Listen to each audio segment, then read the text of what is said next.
Bienvenidos a la excursión virtual a la casa de los Gibson y a su propiedad. Antes de que podamos comenzar hoy, tendremos que encender nuestra imaginación y viajar en el tiempo 300 años atrás. Antes de que hubiera autos en las calles, antes de que se construyeran nuestras casas y vecindarios, antes de que llegara el tren, antes de que se descubriera el oro, todo hacia atrás cuando el roble gigante era apenas un retoño.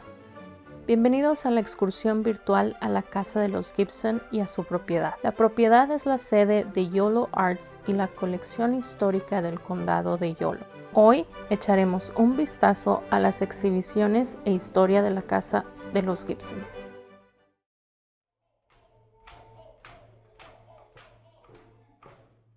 El condado de Yolo es el hogar de los nativos Patwin, la gente de la nación Yocha Dehe Wintun. Los Patwin prosperaron aquí por miles de años con gran conocimiento sobre la producción de alimentos y la administración de la tierra y la comprensión de la medicina. Los pueblos y caminos que habitamos hoy eran las villas y rutas comerciales del pasado de los Patwin. Los Patwin utilizaron abundantes recursos naturales de la tierra y el agua que los rodeaban para cazar animales salvajes, pescar salmones y juntar plantas comestibles para su alimentación. Por ejemplo, bellotas de los robles, como las del roble patrimonial aquí en la casa de los Gibson. También usaron tule, sauce y otras plantas y pastos nativos para crear canastas, redes, botes y refugios. La vida de los Patwin cambió drásticamente en los siglos XVIII y comienzos del siglo XIX, con la llegada de los exploradores españoles y euroamericanos. Se perdió casi el 75% de la población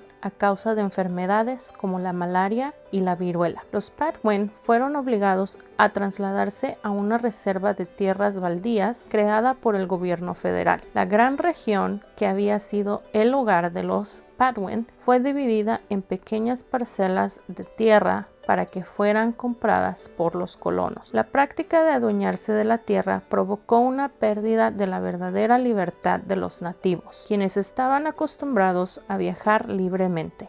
Tuvieron que aprender una nueva forma de vida para poder sobrevivir. Muchos sobrevivientes finalmente se unieron a la cultura de los no nativos, trabajando para ellos como peones. La población del condado de Yolo comenzó a crecer en la década de 1850, cuando más colonos se dirigieron hacia el oeste para hacerse ricos durante la fiebre del oro. La tierra continuaba dividiéndose en granjas, casas y desarrollos urbanísticos.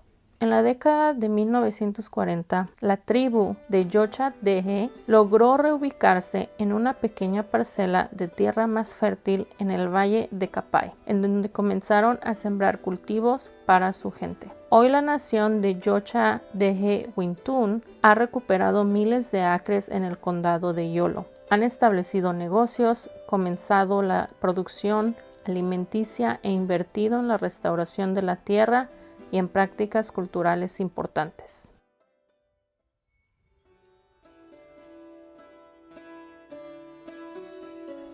William Byas Gibson se fue de Missouri a California en 1850. En ese momento tenía 19 años. Condujo un equipo de 6 mulas para unirse a su hermano Tomás, que había viajado el año anterior con otros buscadores de oro. El viaje llevó 4 meses. William se dedicó a la minería en varios lugares, incluidos Cache Creek, el bar de Scott y cerca de Esparto, pero no tuvo mucha suerte en la extracción de oro. Después de 4 años decidió que lo mejor sería dejar la minería y retornar al oficio agrícola de su padre. Compró 320 acres y una pequeña granja de madera en Woodland en 1857. Ese mismo año, William se casó con Mary Isabel Cook, quien se había mudado desde Missouri en 1853. Se casaron 2 días antes de Navidad y Mary se mudó a la pequeña granja junto a William. Mientras vivieron ahí, criaron a 3 hijos, Robert, Thomas y Joseph. Aquí se recrea la casa de campo de una sola habitación. la que finalmente se convirtió en el comedor formal. Como puedes ver, todo lo que ellos necesitaban para vivir estaba allí, desde dormir hasta comer. En el rincón vemos una pequeña cocina de carbón que la señora Gibson pudo haber usado para preparar la comida y calentar agua. Las placas de las hornallas se levantan y la señora habría llenado el interior con carbones que ardían hasta que la cocina estaba agradable y caliente. En ese entonces, ella podría haber cocinado con ollas y sartenes sobre las hornallas, igual que como lo hacemos hoy. Había un compartimiento para almacenar las brasas y acceder a ellas fácilmente cuando fuera necesario. Era importante tener las brasas cerca porque además de para cocinar, esta estufa se utilizaba para calentar la casa en el invierno. Junto a la cocina tenemos una mesita en donde ellos comerían sus comidas. Fíjate que la vajilla blanca que usaban era simple y funcional, apta para la vida pionera en una granja. Por supuesto, la familia necesitaba un lugar donde dormir. Muchas familias pioneras compartirían solo una o dos camas entre todos. Los bebés pequeños dormirían en una cuna separados de su familia.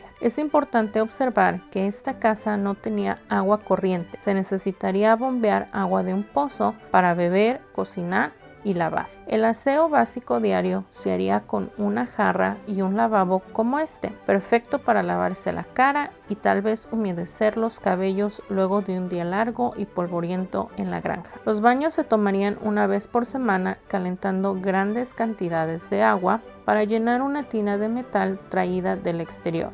En la mayoría de las familias pioneras era común que el hombre de la casa se bañara primero y luego todos los demás, desde el más anciano hasta el más joven, usualmente usando la misma agua del baño. La vida en el siglo XIX también significaba mucho más trabajo en el hogar para las mujeres. Si bien uno podía ir a la ciudad, comprar telas o ropa básica en la tienda de ramos generales, era más común que las mujeres cosieran y tejieran lo que sus familias necesitaban. Aquí tenemos una de las primeras máquinas de coser de 1858. Se manejaba con un pedal de pie que hacía que la aguja subiera y bajara. Eso debía haber sido mucho más rápido que coser todo a mano. También tenemos una rueca de hilar que se usaba para enrollar la lana de la oveja en ovillos para tejer suéteres, gorros y calcetines, los que a menudo se remendaban o emparchaban para seguir utilizándolos. Pasar tiempo juntos como familia era tan importante como todo el trabajo que se tenían que hacer. Aquí tenemos una mecedora en donde el señor Gibson se relajaría y podría leer a su familia al final de un largo día, o donde la señora Gibson se sentaría para trabajar en su tejido. ¿Te gustaría vivir así, en una casa de una sola habitación con tu familia? ¿Por qué sí o por qué no?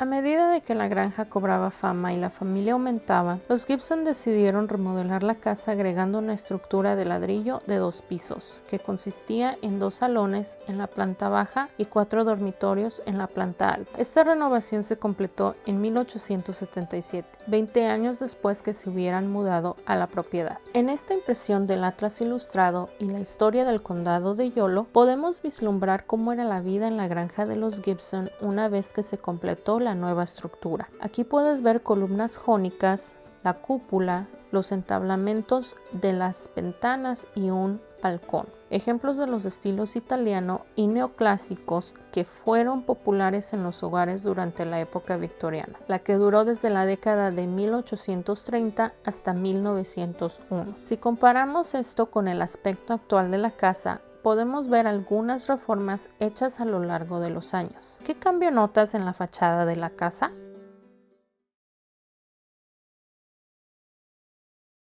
En algún momento entre 1890 y 1906, la galería de 2 pisos fue reemplazada por 4 columnas estriadas corintias y se retiró la cúpula de la parte superior de la casa. Estos son algunos ejemplos de cómo la casa se ha actualizado para reflejar estilos y periodos históricos diferentes durante los últimos 140 años. Esta impresión también nos permite entender qué sucedió en la granja de los Gibson.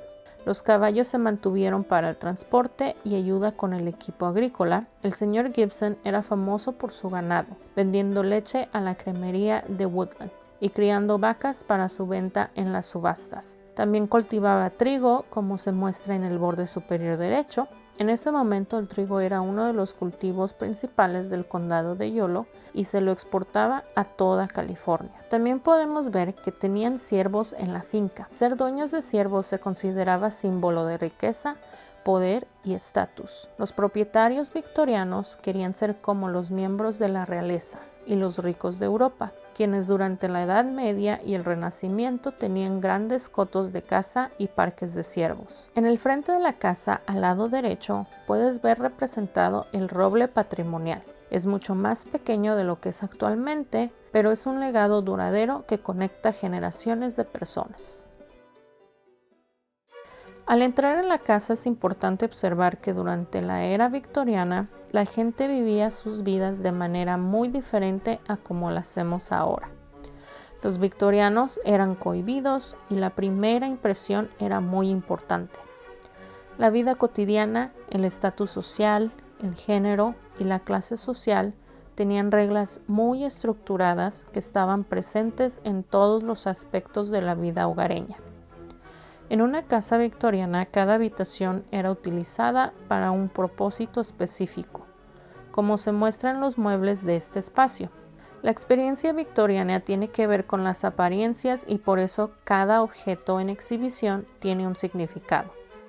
El hall de entrada era un espacio transicional entre el mundo exterior, dominado por el hombre, y el mundo interior, femenino en el hogar. El pasillo era también la conexión a las otras habitaciones. El atril fue una invención victoriana única. Se lo usó principalmente desde la década de 1860 hasta la de 1920. Hay 4 componentes funcionales en cada uno de los atriles: un paragüero, ganchos o clavijas para los abrigos y sombreros, un espejo y una cajonera con mesada de mármol. Cuanto más largo sea el pasillo, mayor será la riqueza y el nivel social de la familia.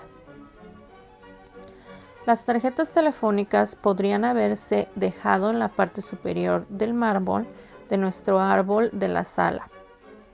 Las tarjetas telefónicas eran importantes para entablar relaciones en la sociedad victoriana. Mantener esas relaciones se lo dejaba en gran parte a las mujeres. En esa época no había teléfonos para hacer llamadas o mandar textos para arreglar un encuentro, así que las tarjetas telefónicas se usaban como una manera formal de hacerlo. Si alguien quería visitarte para conocerte mejor, le dejaría su tarjeta telefónica a la dueña de casa. Si la visita era a alguien a la que la familia deseaba conocer, le responderían enviándole una carta o entregándole su propia tarjeta telefónica con una nota. La próxima vez que la visita llamara o viniera, se le permitiría entrar al pasillo o al salón para hacer una breve visita que solía durar alrededor de 10 a 15 minutos.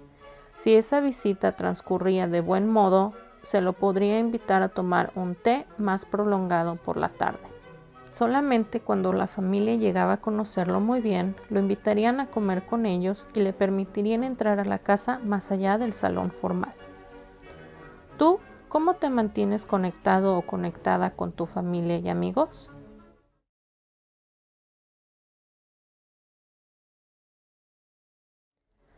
Otra característica notable de nuestro hall de entrada es el techo de hojalata. Usar paneles de estaño prensado tenía una función decorativa. Por supuesto, pero más importante aún, era una medida importante de seguridad. Se habrían utilizado en los tiempos anteriores a la electricidad, cuando todo en la casa estaba iluminado y calentado con velas y el fuego era un peligro siempre presente. Como la casa y todos los muebles estaban hechos de madera, los incendios tenían el potencial de ser devastadores. Al usar un techo de hojalata en la planta baja, la familia podría hacer que la propagación del fuego entre las habitaciones y su extensión a la planta alta fuera más lenta, ganando un precioso tiempo para extinguir las llamas. Las casas de la era victoriana estaban divididas en unidades. Primero estaban las partes grandes, formales y ceremoniales de la casa. En segundo lugar estaban los espacios de trabajo domésticos como la cocina, la alacena y el lavadero. Estos espacios se diferenciaban en la decoración, con la parte delantera más importante y decorada, mientras que la parte trasera era más simple y centrada en el aspecto funcional. La sala oriental es la más pequeña de las dos y habría sido un espacio utilizado para que la familia se reuniera al final del día, en donde solamente los amigos o parientes más cercanos hubieran sido bienvenidos. Posiblemente no se la usaría para el entretenimiento. El mobiliario en esta sala es de estilo Eastlake, un tipo de arquitectura y diseño de muebles iniciado por Charles Eastlake. Eastlake se centró en la belleza de la veta de la madera e incluía detalles geométricos tallados. El estilo Eastlake es diferente al estilo excesivamente decorado del Renacimiento, el que podemos ver en este settee o sofá. El settee está estructurado de manera que crea intimidad entre los que se sientan en él. Si consideras los sofás y sillones de hoy en nuestros hogares, suelen tener respaldos derechos que enfrentan un punto común de interés, usualmente el televisor. Esos asientos tienen respaldos que se curvan hacia adentro, lo que fomenta la conversación entre las personas. El estilo Eastlake llegó antes que el movimiento de arte y artesanía y el estilo artesanal que se muestra aquí en la chimenea. Este estilo privilegió la simplicidad sobre la decoración elaborada y celebró la belleza de la naturaleza. Esta chimenea fue agregada en 1915, después de que la señora Gibson falleciera y que su hijo Robert y su esposa Elnora se mudaran a la casa.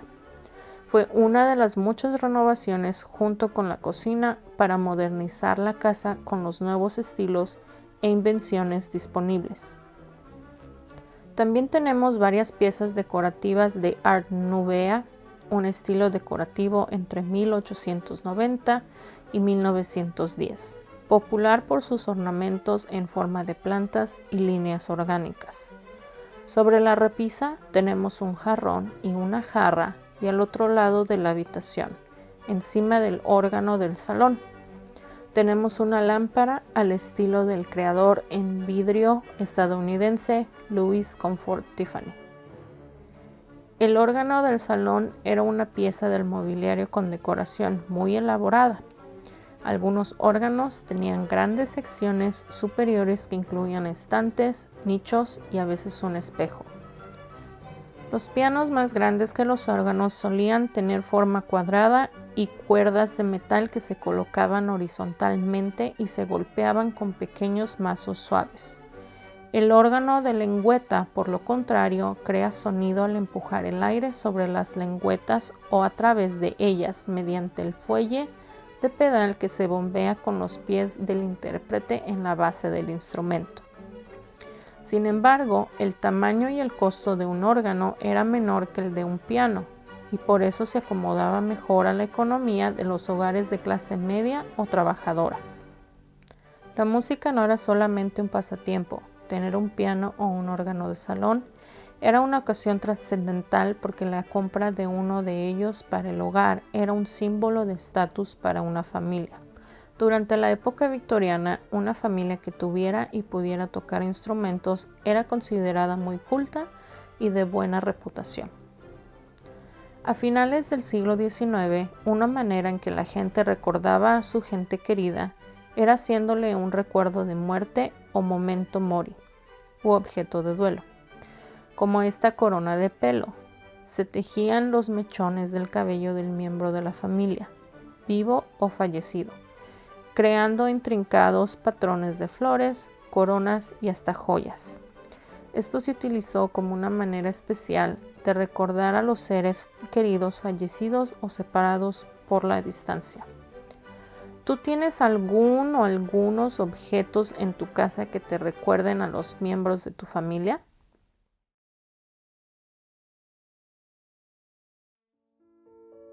A medida que avanzamos hacia la sala occidental, puedes darte cuenta por la gran escala de la habitación y la decoración del mobiliario que esta sala se hizo para el entretenimiento.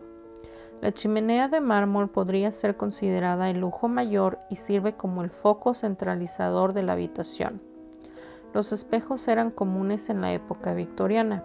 Mostraban el énfasis en las apariencias personales y demostraban la riqueza de una familia. Los espejos también hacían que la habitación se viera más grande y brillante cuando le ponían enfrente una fuente de luz, como una lámpara de querosene. Al mirar hacia arriba, observa los medallones adornados alrededor de los candelabros. Al hacerse la primera instalación, estos candelabros deberían haberse iluminado con luces de gas que ardían más brillantes que las velas y que habrían sido fáciles de encender y apagar girando una llave. A medida de que se iban introduciendo nuevos métodos de iluminación, como la electricidad, los Gibson habrían actualizado su hogar para los tiempos cambiantes. Los muebles de este espacio incorporaron elementos del Renacimiento y el Rococó, como los respaldos de madera oscura muy pulida de las sillas y los sofás en forma de medallones y las patas redondeadas.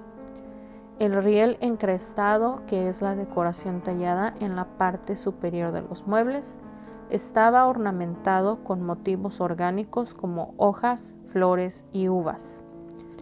Para el tapizado utilizaron telas ricas como el terciopelo, bordados de punto y tapices de tejidos florales. Te habrás dado cuenta de que los muebles más grandes del espacio tienen ruedas en sus bases. Esto es típico de este periodo, ya que los muebles deberían haberse colocado en los bordes del salón.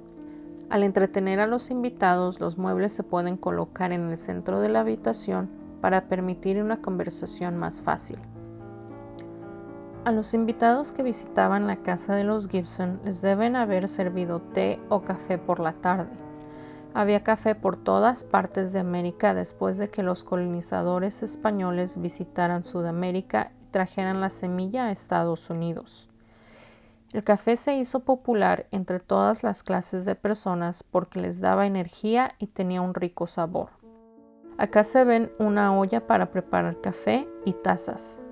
Fíjate que los costados de la olla y las tazas son altos para que los granos de café puedan asentarse fácilmente en el fondo.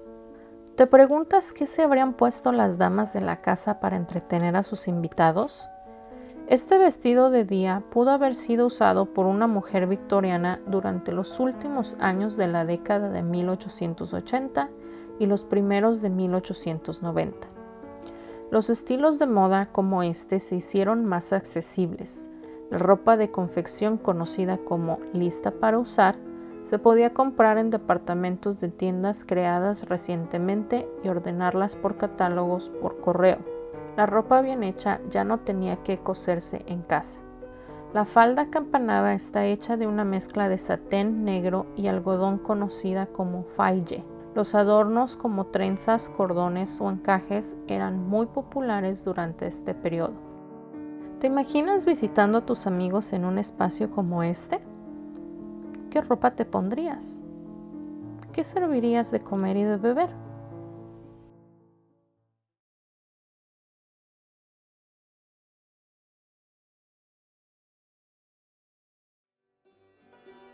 Al entrar en la cocina ves que el espacio es realmente diferente al de las salas de la parte delantera. La habitación es pequeña y está en el rincón más alejado de la casa para mantener separadas las tareas domésticas de los espacios destinados al entretenimiento y al ocio. Esta habitación está diseñada para un uso práctico.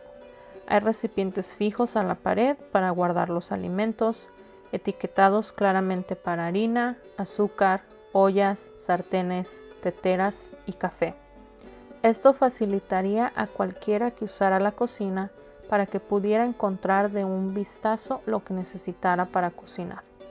Es también una habitación en donde podemos ver cómo las 9 invenciones hicieron más fácil la vida del hogar. El almacenamiento de alimentos era importante para asegurarse que la familia tuviera suficiente para comer cuando no era posible viajar a la tienda. En lugar de una alacena como tienen muchas casas hoy en día, la comida que se almacenaba por largos periodos de tiempo se habría guardado en un sótano. una estructura separada subterránea que tenía una temperatura constante de frío para que la comida no se echara a perder. Los artículos de uso diario como la leche, la manteca y las verduras se mantendrían en una caja de hielo. Esta caja tiene un compartimiento de almacenamiento de hielo en la parte superior que genera aire frío, el que fluye hacia abajo hasta un gabinete de almacenamiento de comida. Finalmente se la reemplazó por un refrigerador eléctrico que cumplía la misma función pero que mantenía sustancialmente más. Vimos anteriormente una estufa de carbón que podría haber sido utilizada durante el siglo XIX. A medida de que los aparatos domésticos y la electricidad se volvieran más accesibles, durante las décadas de 1920 y 1930, las estufas eléctricas se hicieron populares en las cocinas hogareñas. Estas estufas tienen bobinas eléctricas en la parte superior y a menudo un horno al costado. Esto permitía que los cocineros controlaran la temperatura con solo mover una perilla y eliminaba la necesidad continua de atender el fuego y ocuparse del desorden del carbón en cada comida. Para conservar los alimentos almacenados y comerlos más tarde, el enlatado fue una práctica común. Desde las verduras y las frutas hasta las carnes, todo se puede enlatar para eliminar las bacterias. El enlatado típicamente implica cocinar primero la comida en la estufa, luego ponerla en frascos con agua y vinagre y hervir las latas para sellarlas. El sellado es importante para asegurarse que la comida se mantenga fresca. ¿Te gustaría cocinar en un espacio como este? ¿Por qué sí o por qué no?